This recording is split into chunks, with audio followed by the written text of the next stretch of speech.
In the autumn of 333 BCE, as our army pushed deeper into the narrow coastline of Cilicia, I marched among men who had not slept a full night in weeks. The air smelled of salt from the sea to our left and mountain dust rising from the cliffs to our right.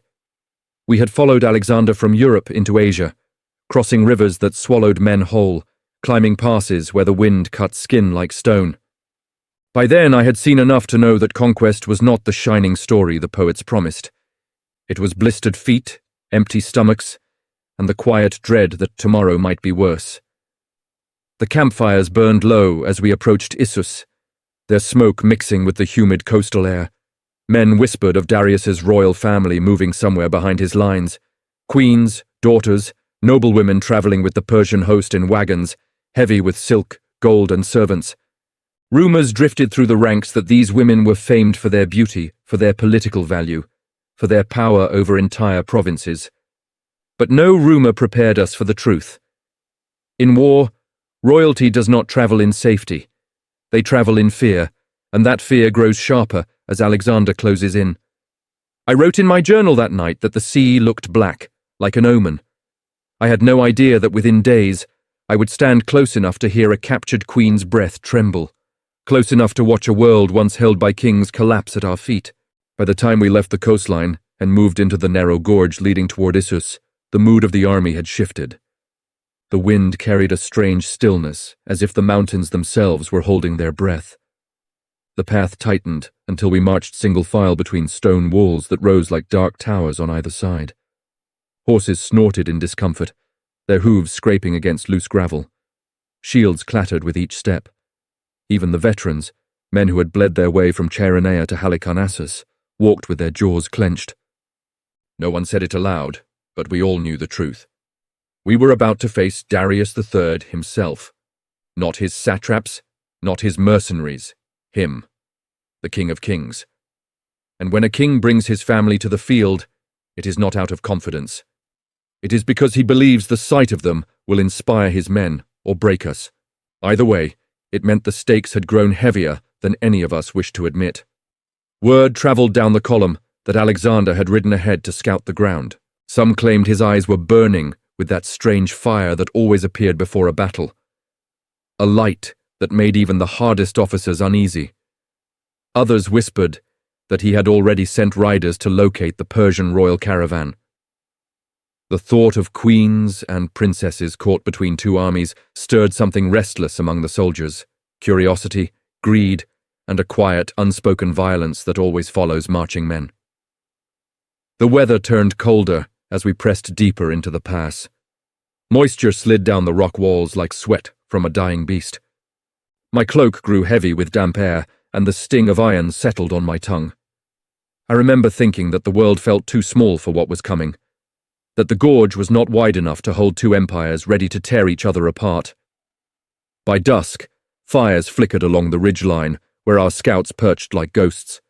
The rest of us waited in silence, listening to the distant thunder of the Persian army settling in across the plain beyond the mountains. Somewhere out there, Darius's queens and daughters huddled behind silk curtains, guarded by men who would not survive the morning.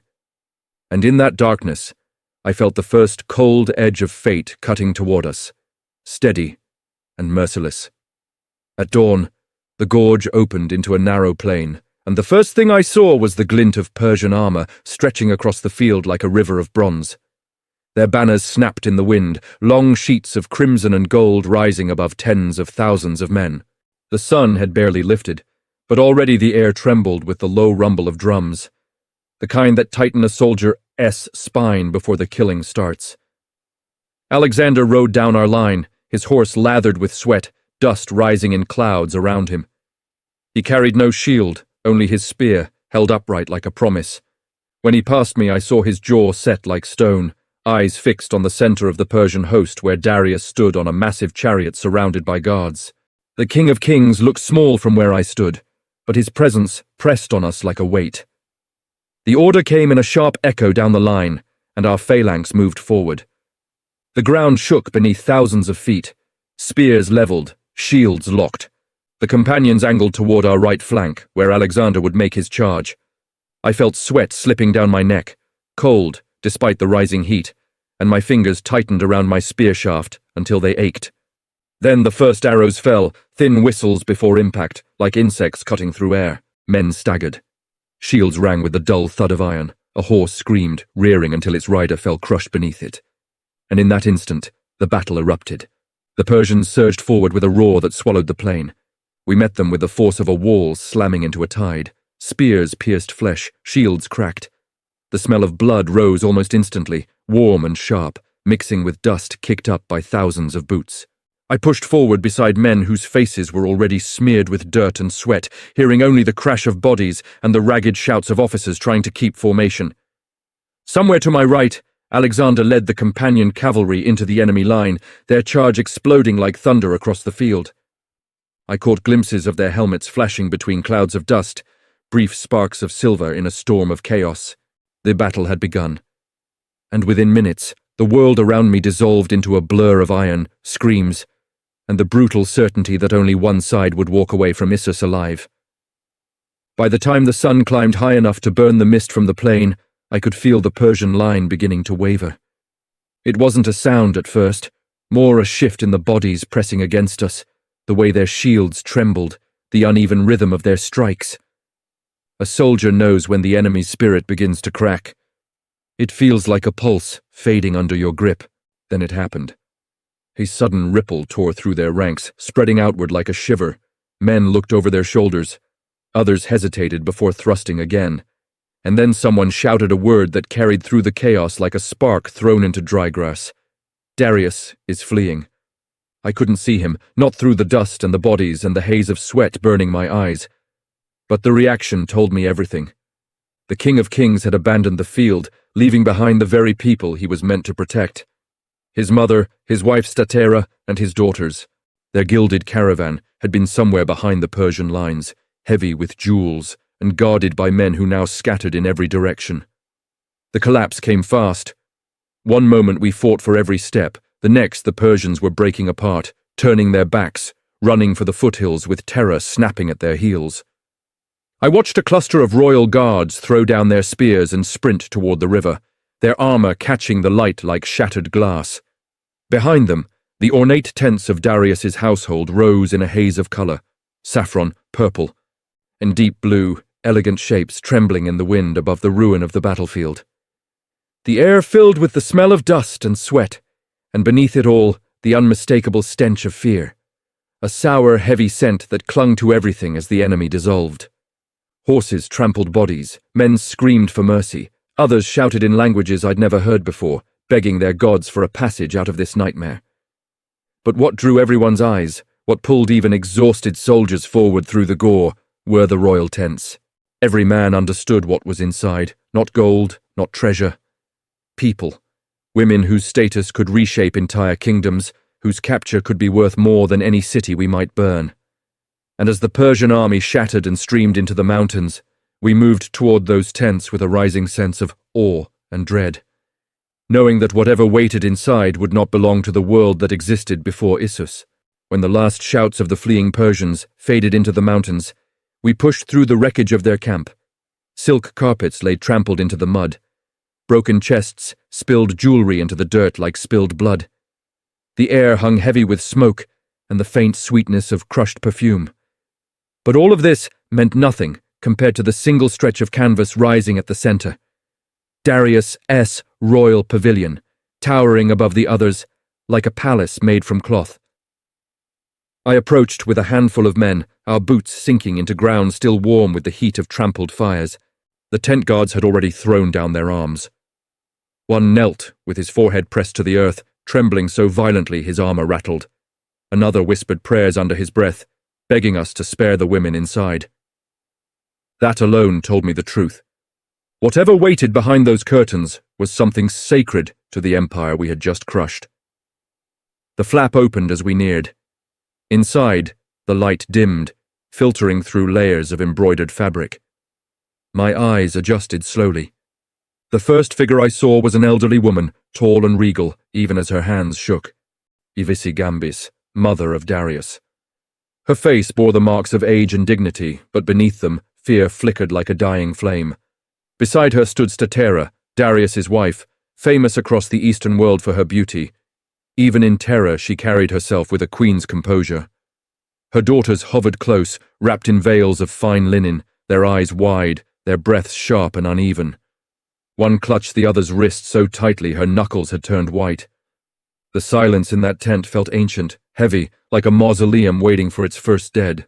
Behind them, servants huddled together, girls barely grown, faces streaked with tears, unsure whether to hide or kneel. The scent of incense clung to them, mixing with the stench of fear that hung in the air. Every gaze fixed on us, expecting brutality, expecting the fate that conquered queens had suffered since the dawn of war. Alexander entered a moment later, and the women stiffened as if struck by a sudden cold. I stood close enough to hear their breaths catch. Sisygambis tried to bow, her movement slow but steady, her eyes searching his face for any hint of mercy. Stateira's shoulders rose, then fell, as though she couldn't decide whether to stand tall or collapse. The world inside that tent felt still, suspended between two empires. And I understood then that this moment had nothing to do with victory or plunder. It was the crossing of a threshold, where queens became captives, where an empire's pride bowed before a conqueror, and where the true cost of Issus began to reveal itself in the quiet trembling of royal breath. I remember the way the air changed when Alexander stepped fully into the royal pavilion. Even the torchlight seemed to steady itself, as if the flames recognized the presence of the man who had just shattered Asia's greatest army. The women knelt. Every servant dropped to the floor. Only Alexander remained still, his expression unreadable as he looked at the family Darius had abandoned. He spoke softly, so softly I had to lean forward to hear him. He told them they would not be harmed, that their dignity would be protected, that they would be treated as royalty, not spoils of war. Sisygambis began to weep, not from sorrow but from relief, so sudden it broke whatever strength she had left. Stateira lowered her head, though her eyes glistened with the humiliation of being consoled by the man who had destroyed her world. The soldiers outside whispered that Alexander was unlike other conquerors, that he was honorable, noble, almost gentle in victory. But I knew better. I had followed him long enough to understand the difference between mercy and strategy. What he offered them was not kindness, it was possession, polished, controlled, and absolute. In public, he spoke like a ruler who respected their lineage. In private, he understood exactly what it meant to command the lives of queens. The royal women were moved to a separate enclosure, guarded day and night. Not for their safety, no, for his control. Their food came from his table. Their attendants answered to his officers. Every detail of their lives became part of his world. And among the soldiers, an unspoken truth took root. That these women were not merely captives. They were leverage, symbols, tools to bend the Persian people to his will. At night, when the campfires dimmed and the battlefield quieted into the low groans of the wounded, I sometimes heard faint sounds from the women's tents, muffled sobs, whispered prayers, the rustle of silk as they paced in circles like trapped birds. We all pretended not to listen. Alexander visited them more than the official record will ever admit. His steps were deliberate, unhurried, like a man entering a chamber he already owned. Some nights he stayed only a few minutes, other nights longer. When he emerged, his face gave nothing away. But the servants inside moved differently after each visit, quieter, more obedient, their eyes avoiding ours with a heavy shame they could not voice. The truth spread through the ranks not by rumor, but by the simple, unavoidable fact that the most powerful man on earth now held the most vulnerable royalty in his grasp. And no one believed that his restraint, shown so proudly in daylight, stretched unbroken into the dark. What I saw in those days taught me that conquest does not always roar. Sometimes it whispers, closes a curtain, lowers its voice, and takes what it wants without leaving a mark that the chronicles will care to record. But the women felt every word of it, every silence, every gesture that reminded them they were no longer queens, only echoes of an empire now kneeling at Alexander's feet.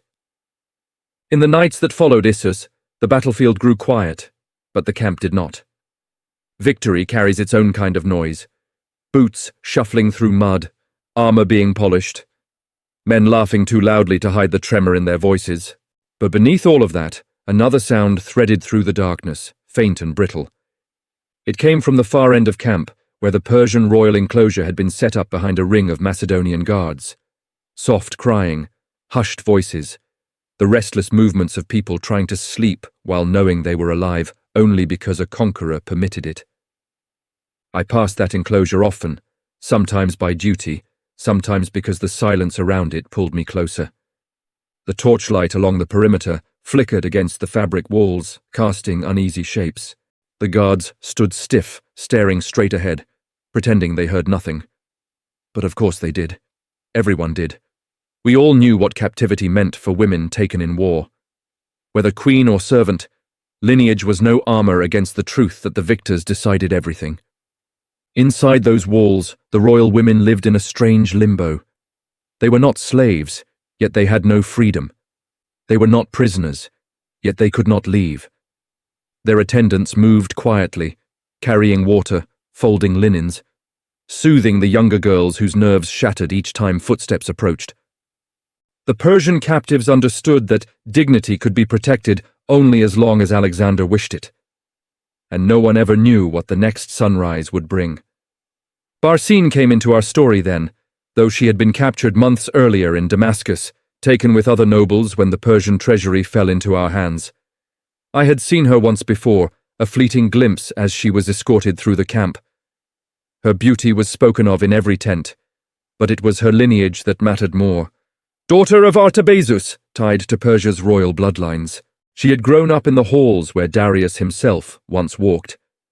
And now she was a captive of the same man who had shattered the empire she belonged to. The officers whispered that she had become close to Alexander. Some called her his companion, others his concubine. But none of us believed there was choice in the matter. When a king selects a woman in war, love is not part of the arrangement. Survival is. Barsine's smiles, her soft speech, her graceful movements, they were masks carved from necessity. At night, I saw her silhouette move behind the lamps inside her tent. Always slow, always measured, as if every gesture carried the weight of unseen chains. And each time she passed by the other royal women, they lowered their eyes, not out of disrespect, but because they saw their own future reflected in her. Word spread quietly that Alexander spent long hours visiting the royal enclosure. Officers pretended not to notice. Soldiers pretended it didn't matter. But the truth clung to the camp like the smoke from our fires. The fate of these women rested not in any code of honor, but in the shifting desires and political needs of the man who now controlled half the world. In those nights, after Issus, I learned to recognize a new sound, one I had never heard on a battlefield. It was the sound of pride breaking, not loudly, not violently, but slowly, like silk tearing under steady hands. It was the sound of queens remembering what they once were and realizing what they had become. Sisygambis moved through the camp with a dignity that refused to bend, even as the reality of her captivity weighed on her like chains she could not see. She was no ordinary woman, and even in her fear, her presence commanded attention. The soldiers whispered her name in awe, sometimes in fear, because she carried the authority of empires within her silence. She had been Darius's mother, the matriarch of a dynasty that once ruled half of Asia. And yet, here she was, under our command, dependent entirely on the mercy or the whims of Alexander. I watched her closely in those days. She learned quickly that obedience meant survival, that a single misstep could erase any protection her rank once guaranteed. But she was not broken. Instead, she adapted. She began to call Alexander son, a gesture that made the Macedonians uneasy. They muttered that it was a form of submission, that she had no choice. But in her eyes, there was more than fear. There was calculation, survival, and a kind of loyalty forged in the crucible of necessity. By nightfall, she would sometimes sit quietly, her hands folded, whispering prayers or talking softly to the younger women in the enclosure. Her voice carried authority, even in captivity, and the others listened. She shielded them where she could, bargaining with guards, watching Alexander's moods, anticipating what might please him and what might anger him. Every gesture she made was measured, deliberate, and exhausting in its precision. Yet even as we soldiers told ourselves she was merely a prisoner, I began to see the strange bond forming, a Stockholm-like devotion born from fear, survival, and the impossible calculus of power. She had surrendered her freedom but not her influence entirely. In the quiet moments when the campfires smouldered and the world felt too large and too small at once, Sisygambis held herself as if she were still queen, and in that act she survived in ways we could not touch. Her devotion was a weapon and a shield, and it taught me something I would never forget. Captivity can twist loyalty into devotion, and the line between fear and love can blur when survival demands it. Stateira moved differently. Where Sisygambis commanded through quiet authority, Stateira carried the tension of a woman caught between worlds. She had been Darius's queen, the wife of the King of Kings, and in her eyes still burned the pride of that position. But in Alexander's camp, pride was a fragile thing, easily crushed beneath the weight of his power. Every glance, every gesture, every word from him carried meaning she could not ignore. She was moved to a separate tent within the enclosure, guarded by men whose loyalty belonged first to Alexander. Her life became a series of rules she could not bend. Eat only when permitted, speak only when asked, maintain a composure she did not feel. Every act was watched, every moment noted. She had gone from commanding armies in her own empire to being a silent observer of a foreign conqueror's whims. Her beauty made her dangerous. The Macedonians spoke in hushed tones about her, but the fear that Alexander could choose to wield that beauty as power hung over her like a shadow. She was both protected and imprisoned. Soldiers were ordered to treat her with respect, but the respect was hollow. It was respect for what she represented, not for her person. I saw the way she moved among the younger princesses, a mixture of authority and resignation. She instructed quietly, tried to shield them when possible, but even she could not erase the knowledge that their fates were bound to Alexander's desires, and in private, when the lamps flickered and the camp grew quiet, I sometimes glimpsed her eyes filled with silent fury, grief, and the unbearable tension of a queen made powerless. Stateira's captivity was a reminder of what war truly does. It does not just take lands or armies, it strips titles, crushes dignity, and turns even the most exalted women into instruments of strategy, survival, and desire. And in the stillness of those nights, I understood that her suffering, measured, silent, and deliberate, was as much a battlefield as the plain of Issus itself. The march through Syria was endless, a blur of dust, heat, and the clatter of iron. Our column stretched for miles, the sun beating down on our helmets, the horses' hooves kicking up clouds that burned the eyes and throat.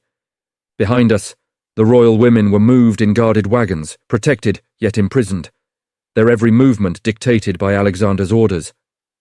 I saw the fear in their eyes every time we halted, every time a rider approached too closely, every time a shout echoed through the ranks. The days melted into one another. Dust filled their lungs as they were packed inside their tents, sunlight pressing against the fabric like an accusatory hand. Soldiers whispered rumors of Alexander spending long hours with them, of Barsine being favored above the others. The young princesses trembled when they heard his name, and even Sisygambis moved with an extra care, measuring her steps, her words, her very breath. Barsine's presence was like a quiet storm. Daughter of Artabazus, once married within Persian nobility, now a captive in a foreign camp. Her eyes, sharp and calculating, betrayed no fear, yet revealed everything we needed to know. She understood her value and how to wield it. She navigated the line between survival and surrender with a precision that both impressed and unsettled the men around her.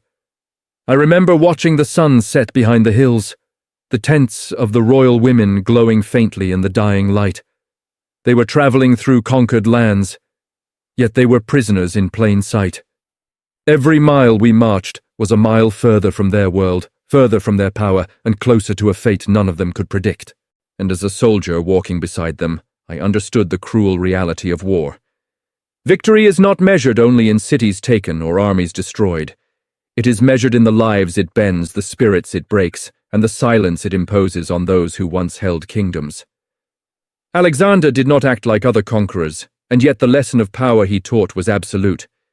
He used marriage, concubinage, and the presence of the royal women as tools to legitimize his rule over lands that still burned with loyalty to Darius.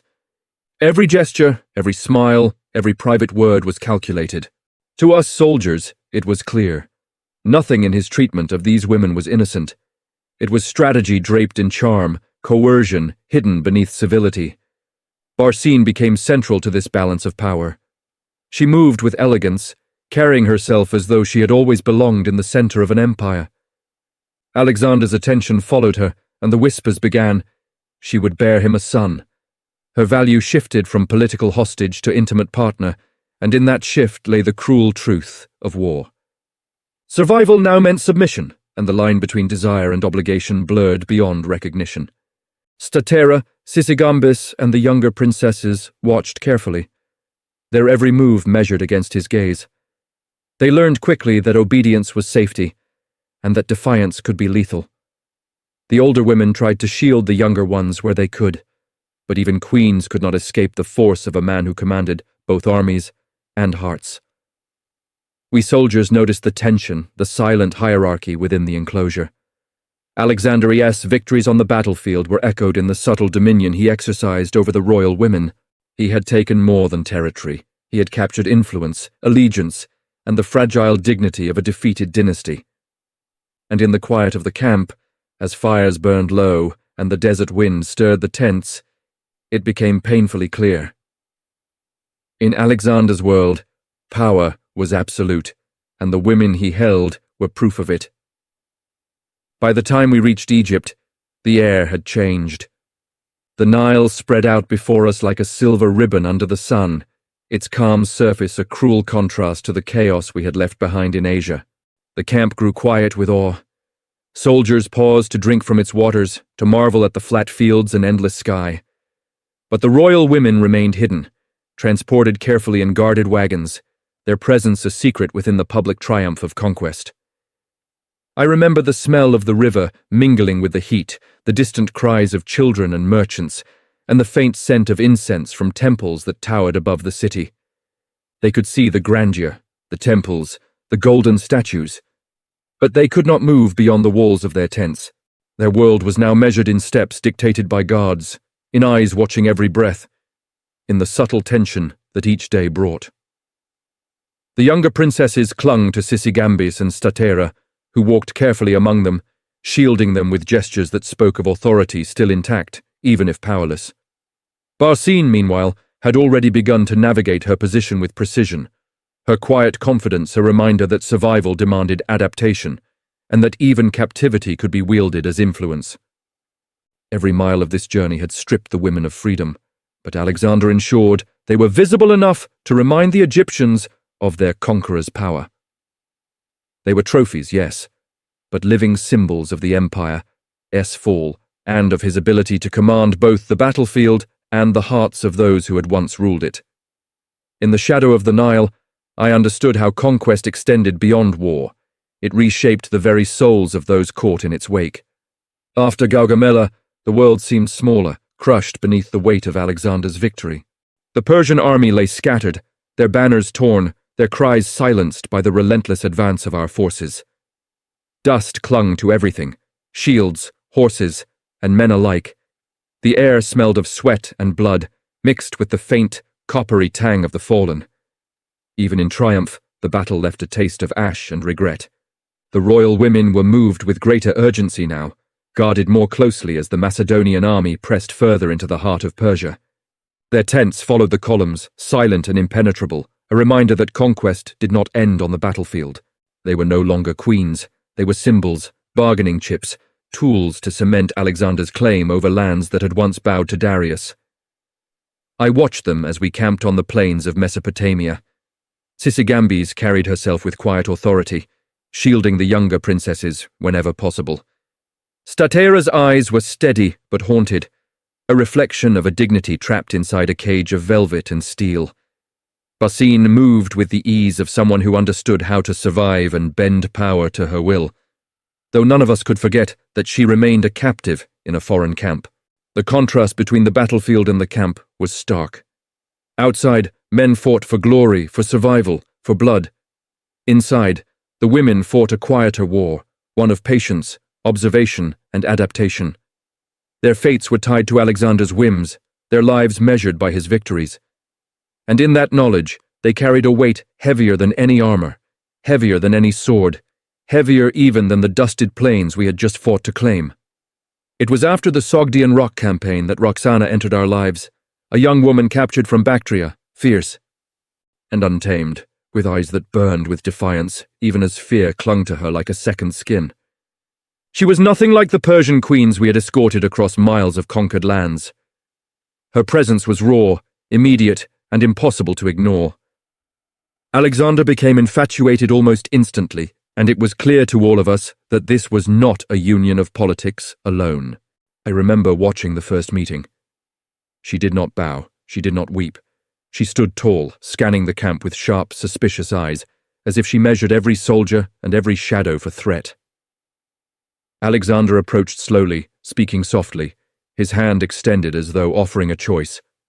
She hesitated, her lips pressed together, but the world she had known, the world of free movement and choice, was gone.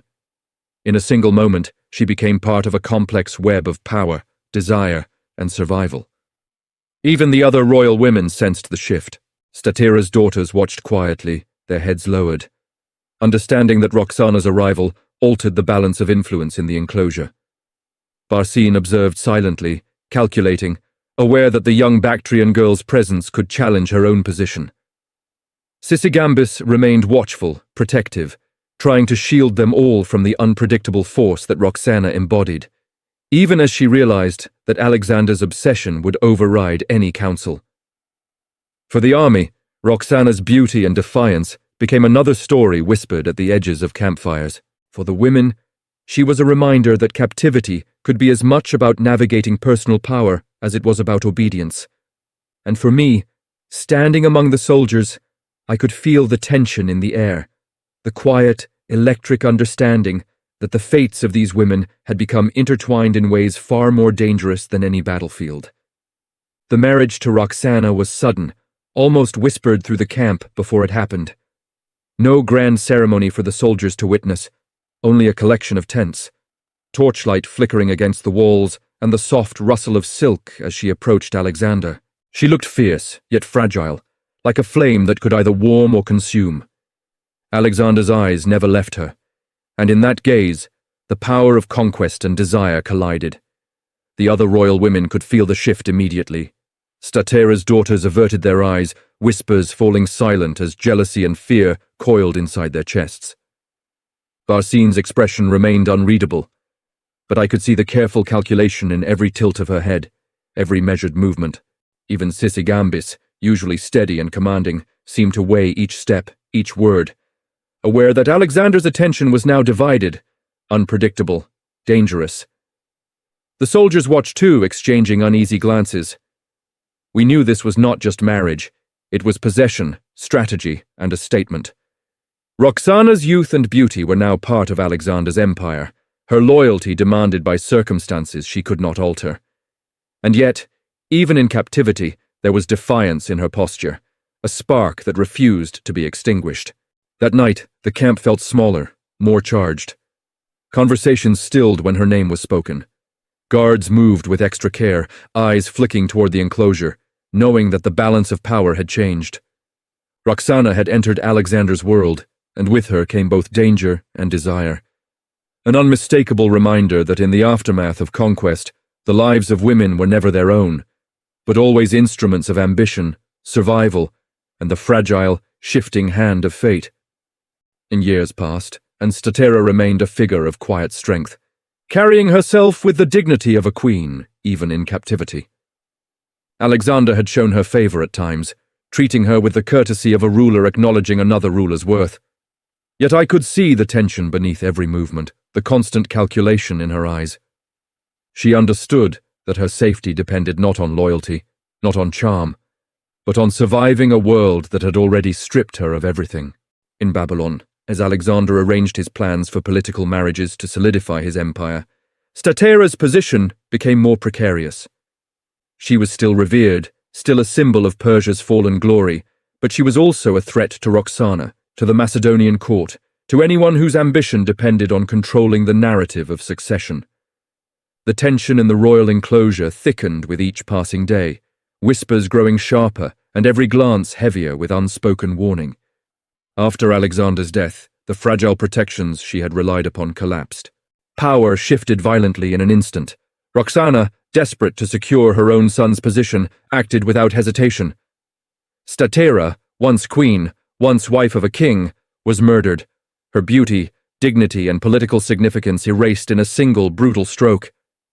The other women watched in silence, some in horror, others in cautious calculation, understanding that survival demanded submission, cunning, and often, the sacrifice of those who could no longer protect themselves.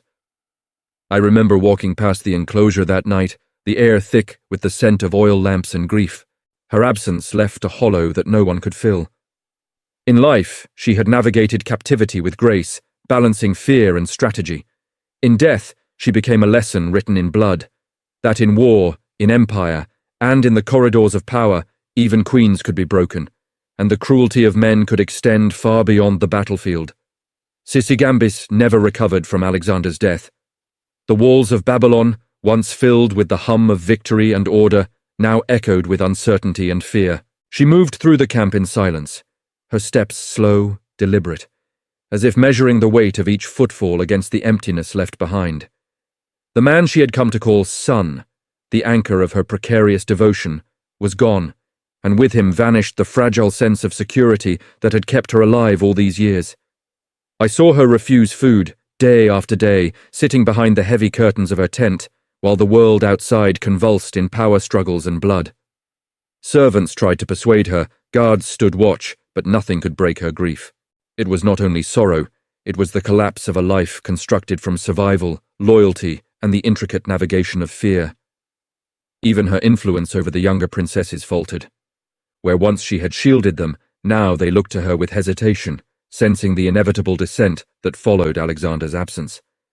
Her devotion, once a weapon of survival and subtle power, became a quiet undoing.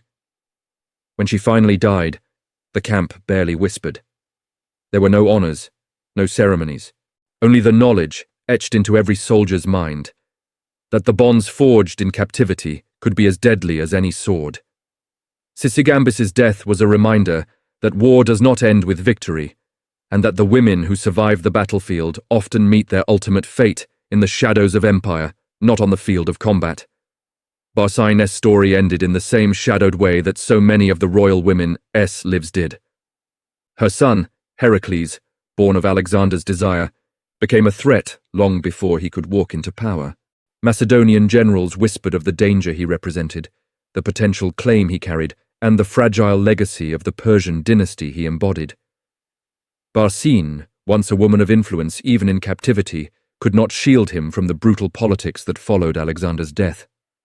I watched from the periphery as decisions were made with cold efficiency. Both mother and son were eliminated, quietly, deliberately, leaving little trace beyond the grief that lingered in the surviving witnesses. Barsine's calculated survival in life, her navigation of power and fear, ended abruptly. A testament to how precarious influence truly was in the world of kings and conquerors. Her life, like those of Sisygambis and Stateira, revealed the cruel calculus of empire. Women were symbols, instruments, and bargaining chips, their bodies and loyalties measured against the ambitions of men who valued conquest above compassion. We soldiers, who had marched across continents, who had spilled blood for glory and survival, could only watch in silent understanding. In the quiet aftermath, I realized that the battles we fought on the plains were nothing compared to the wars waged within tents, behind guarded walls, in the fragile hearts of those who had survived Alexander's rise.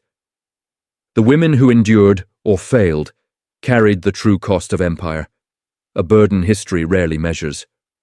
Long after the battles ended and the banners of Alexander's empire stretched across continents, the silence around the royal women remained deafening. Their fates were rarely spoken of in the public chronicles. Yet the memory of their captivity lingered in the camp like smoke that refused to dissipate.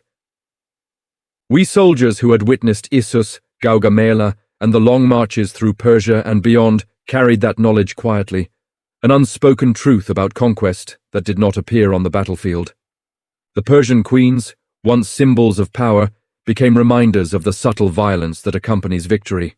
Their lives had been controlled, manipulated, and constrained, shaped by the desires, strategies, and whims of a single man whose ambition knew no limit. I often thought about how their presence influenced not only Alexander's court, but also the hearts and minds of those of us who marched beside him. We had learned that war's cruelty did not end with swords. It persisted in shadowed tents, whispered orders, and stolen lives. Even decades later, I could see the pattern repeated. The women who survived Alexander's reign were forced into marriages, alliances, or silent obedience, their experiences echoing through generations. Their suffering was invisible to most, yet it was a vital part of the empire's story, a reminder that history does not record only victories, but also the quiet, personal devastations that lie behind every crown and conquest. In the end, the cost of empire was not just measured in blood and land, but in the lives that were bent, broken, and sacrificed for power, especially those who had once ruled and could no longer protect themselves. Years after Alexander's campaigns, I often thought about the royal women I had seen, the queens and princesses whose fates were determined not by courage on the battlefield, but by the shifting currents of power. Sisygambis, Stateira, Barsine, Roxana, each survived in different ways, yet each endured the same brutal reality. Their lives were never their own. They existed as tools, symbols, and bargaining chips, their worth measured by the ambitions of men who saw them as instruments of control rather than human beings. I remembered the nights at Issus, the terror in the Persian tents, the way Sisygambis quietly protected the younger princesses, her devotion a calculated act of survival. I remembered Stateira, dignified yet trapped, her every gesture weighed against Alexander's whims. Barsine, ever strategic, maneuvered through captivity with skill, only to meet a violent end once power shifted. And Roxana, young and fiery, whose beauty and defiance made her both coveted and endangered. Their stories taught me that war is more than clashing armies and shattered cities. It is the quiet terror, the unseen manipulations, the intimate devastations that accompany conquest. It is in the whispered prayers of captives, the stolen breaths behind guarded curtains, the subtle tyranny that accompanies victory. We, the soldiers, carried scars of battle on our bodies, but the women carried scars that no one chronicled, scars of fear, submission, and survival. Alexander's empire was built on brilliance, bravery, and strategy, but also on suffering hidden in plain sight. The women who lived through it, who navigated captivity with whatever power they could grasp, were living monuments to the cost of conquest. They endured in silence, yet their endurance revealed more about the human consequences of empire than any victory parade, any battlefield triumph, or any chronicle of kings ever could. History remembers the battles, it remembers the kings, but it rarely remembers the cost, the lives bent and broken behind the victories. And for the Persian queens, the cost was total, their stories a silent testament to the cruel calculus of power. History forgets names, but never suffering.